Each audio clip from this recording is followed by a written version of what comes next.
Manifestações já deixam o número de 18 mortos e 500 feridos no país. Pedro Castilho alega uma interferência dos Estados Unidos nesse processo. Será? Enquanto a Ucrânia lança o seu maior ataque ao território de Donetsk desde 2014, a Rússia, o Putin, se reúne com militares e lança mais uma série de ofensivas. Ucrânia em estado de emergência energética.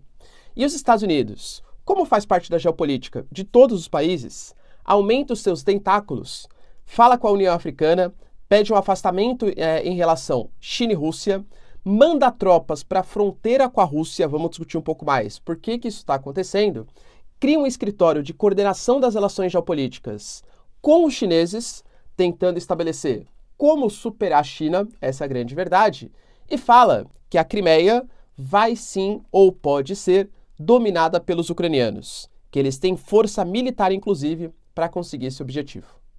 Se vocês querem entender um pouco mais do que eu estou falando, e muito mais também sobre geografia, geopolítica, atualidades, política, polêmicas, enfim, tudo para você se manter sempre bem atualizado, já se inscreve no canal, deixa seu like, compartilha esse vídeo, que eu, professor Ricardo, conto muito com a sua ajuda. Belezinha? Pessoal, para quem não me segue ainda, hein, @prof_Ricardo Marcílio, que aí eu estou sempre postando notícias, atualidades e tal, acho que é bem legal.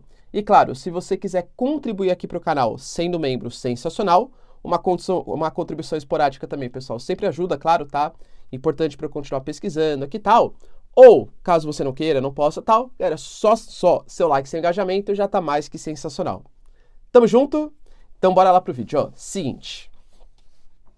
O Peru, desde que o Pedro Castilho declarou o golpe, e aí o Congresso colocou que o Pedro Castilho não poderia fazer isso, e destituiu, através de impeachment, o Castilho com o apoio do Exército, da vice, a Dina Boluarte, que agora é a presidente do Peru, e apoio de grande parte dos setores da sociedade peruana, eu já tinha falado para vocês, o Peru é uma sociedade dividida.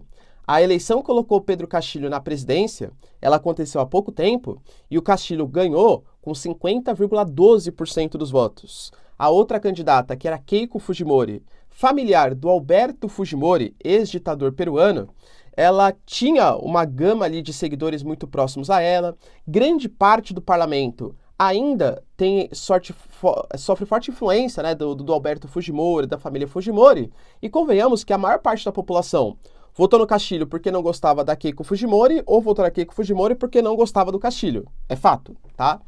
Então ele já ascendeu ao poder com uma impopularidade muito grande, mas convenhamos, vai que seja 20%. Cara, 20% das pessoas que são militantes mesmo do Pedro Castilho, um cara ali que se diz, né, de orientação marxista, tudo tal, pô, é importante, galera. 20% é 1/5 da população. E o que está acontecendo agora são manifestações, principalmente lideradas por esses grupos, da galera que considera que o Pedro Castilho estava certo em ter dado o golpe, porque o Congresso estava votando consecutivos impeachments contra ele, sem ele ter realmente cometido um crime. Se ele cometeu ou não, pessoal, não faço parte da justiça peruana, tá? Não tenho maiores informações, mas ele tinha acusações ali pesando contra ele. O Pedro Castilho está preso, mas ele tem ali seus assessores, tal. Ele, inclusive, acabou de sair a sentença dele de 18 meses de prisão, perdão. Mas ele tem os seus assessores, tem o seu Twitter, tal, e ele vai se comunicando com a população. Ele lançou uma carta pública, tá? Vou até colocar aí para vocês, colocando que todas essas manifestações, elas foram organizadas por esses grupos do Fujimori com apoio internacional. E esse apoio internacional viria dos Estados Unidos, que estaria interessado nos minérios do Peru. O Pedro Castilho tem um caráter mais nacionalista, estatizante e tal, e segundo Pedro Castilho, os Estados Unidos é contra isso porque quer os minérios peruanos. Inclusive colocou que a população deve se mobilizar, ficar em frente à prisão e pedir pela sua liberdade, né? Claro. E as manifestações violentas, elas continuam.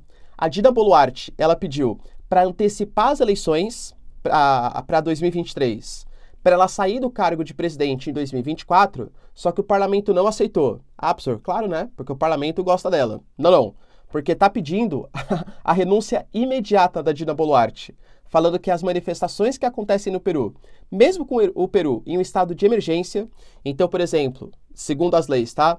O direito à liberdade de circulação, ele é restrito ao que a polícia considera. O direito à inviolabilidade da propriedade também está restrito, então se a polícia considerar que você pode ser manifestante, apoiador do Pedro Castilho, sua propriedade pode sim ser invadida, tá? Mesmo com isso, as manifestações continuam no Peru. E segundo o parlamento, é pela Dina Boluarte. Posso ser sério, pessoal? Não é só, tá? O Peru é um país que está encharcado em escândalos de corrupção. Sempre cito esse fato para vocês.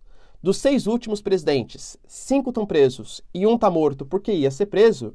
E o parlamento não traz nenhum tipo de confiabilidade, assim como a Dina Boluarte também não, tá? O Peru, acho que, enfim, né, a população cansou, pelo menos parte dela, dessa corrupção sistêmica que existe na política peruana.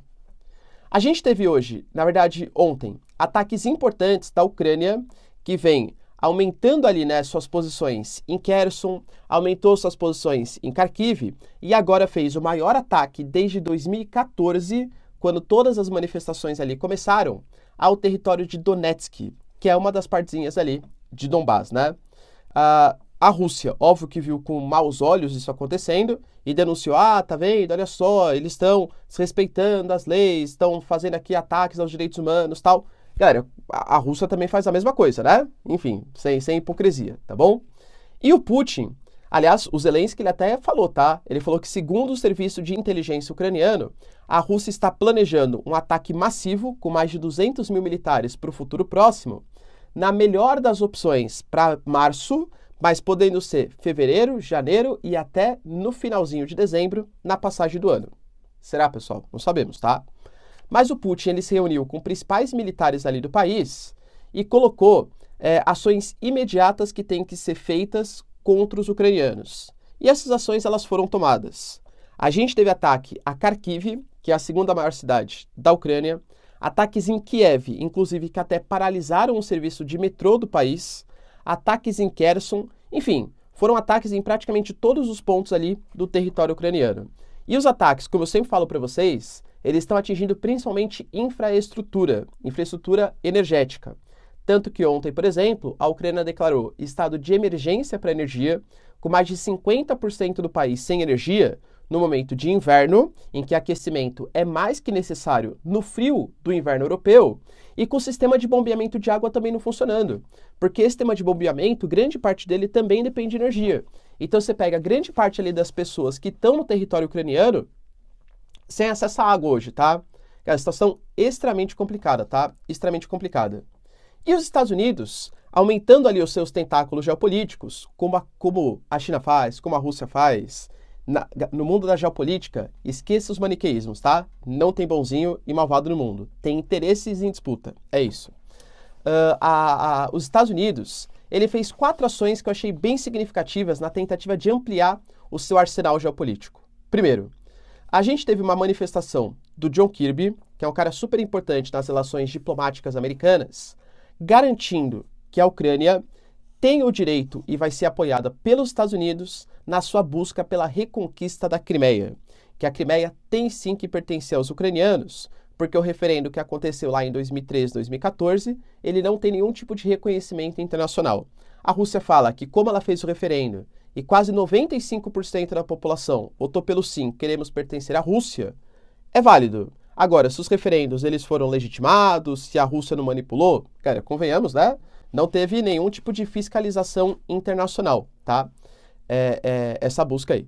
Então, e inclusive os membros ali, né, do governo Biden garantiram que a Ucrânia, ela tem sim poderio militar nesse momento, inclusive com a possibilidade do Patriot sendo deslocado para a Ucrânia, para combater os russos e retomar a Crimeia. Principalmente agora que Melitopol está sendo dominado pelos ucranianos e que principalmente Kherson, a parte ali a leste do rio de Dnipro, né, a margem leste do rio de Dnipro, foi dominada pelos ucranianos. Então a situação está importante e a Rússia respondeu. Os membros ali, inclusive da Crimeia, consideraram que essa declaração do John Kirby é praticamente um pedido de Washington para que os Estados Unidos seja bombardeado. Por quê? Porque, segundo os membros russos da Crimeia, os Estados Unidos está incentivando que a Rússia tenha o seu território perdido, já que a Rússia considera que a questão da Crimeia foi encerrada em 2014. Crimeia pertence à Rússia.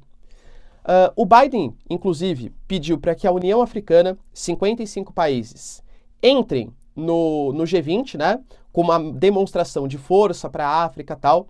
planejou dar investimentos de dezenas de bilhões de dólares nos próximos 3 anos e fez uma reunião com esses países, garantindo que eles têm que se livrar da influência da China e da Rússia, garantindo que a Rússia faz muito mal ali para os países, sustentando ditaduras e coisa que o valha. Professor, a Rússia faz isso mesmo? Faz. É fato, né? O que, aliás, os Estados Unidos também faz. O que, aliás, a China também faz, né? Cara, os grandes impérios é muito mais fácil hoje, ao invés de você dominar politicamente o país, etc., você financia, faz acordos com ditaduras, e aquelas ditaduras oprimem aquela população que não gosta delas, tal, e em troca manda recursos minerais, parcerias geopolíticas, tal. Então, uma tática que grandes impérios fazem é hipocrisia, fazer uma lei anti-Rússia, sancionando o país que se relacionem com a Rússia, claro, mas é interesse geopolítico. Os Estados Unidos também lançou um escritório de coordenação para as relações com a China. O documento oficial do governo Biden acerca das relações geopolíticas garante que a China é o inimigo em longo prazo a ser combatido. E esse escritório ele vai servir justamente para isso, para tentar pensar políticas, macropolíticas geopolíticas de relação com os chineses, relação com Taiwan, questão Hong Kong, sanções aos chips e semicondutores chineses, tudo isso está em pauta, tá? A China é o inimigo a ser combatido. E, talvez uma das piores questões geopolíticas, o Lavrov ele sempre fala, né? Que a OTAN, Lavrov é o cara da comunicação, né? O ministro das Relações Exteriores da Rússia, que a OTAN, ela expandiu muito suas fronteiras para próxima ali da Rússia. A Estônia pediu e foi atendida pelos americanos, garantindo mandar tropas, soldados americanos, isso dentro do acordo da OTAN, claro, tá bom? E mais um sistema HIMARS.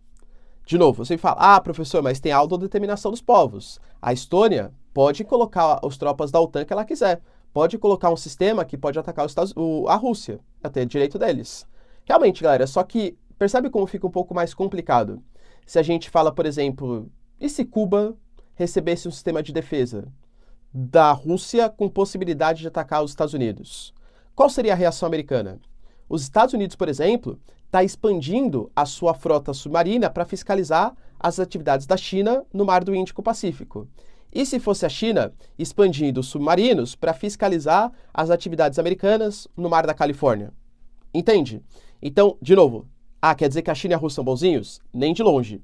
Mas a geopolítica é muito mais complexa que os Estados Unidos defendendo a liberdade mundial e China e Rússia. Claro, nós aqui, países ocidentais, eu pelo menos, compactuo muito mais, mesmo com todas as falhas, com o modelo da democracia liberal ocidental. Isso não quer dizer que os Estados Unidos são o mocinho da história. Beleza, pessoal? Tamo junto? Se vocês curtiram o vídeo, então, já deixa seu like, se inscreve no canal. Tamo junto, beijos, abraços e tchau, tchau.